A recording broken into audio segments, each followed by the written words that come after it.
கீர்த்தனையில ஒரு அருமையான பாட்டு இருக்கு. பழைய பாவ ஆசை வருகுதோ, பிசாசின் மேலே பச்சை உனக்கு திரும்ப வருகுதோ, அழியும் நிமிஷ ஆசை காட்டி அக்கினில தள்ளிடுவான். மோனே மோலே மனம் திரும்பு. ஆண்டவர் உன்னை எதற்காக பிடிச்சாரோ அதை பிடித்து கொள்ளும்படி ஆசையா. சில பேர் முறுமுறுப்பாங்க. முறுமுறு போடல, ஆசையா செய். ஒரு ஊழியத்தை ஆசையா செய், ஒரு இன்வால்மெண்டோட இரு. அவரு சொல்றாரு, எனக்காக நீ வந்தீன்னா உனக்காக நான் வந்து நிப்பேன். கைய தட்டி. நிறைய பேருக்கு புரியுறது இல்லங்க.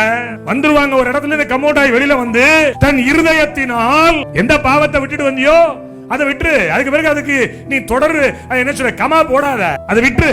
நீ ஒருத்தர் வந்திருக்கிற, அவர் ரொம்ப குவாலிட்டியான ஆள், ரொம்ப ஜெனுனஸ் காட். அவர் நீ வாசப்படியில நின்னு உன் கதவை தட்டுவாரே ஒழிய நீ திறந்தாதான் உள்ள வருவாரு.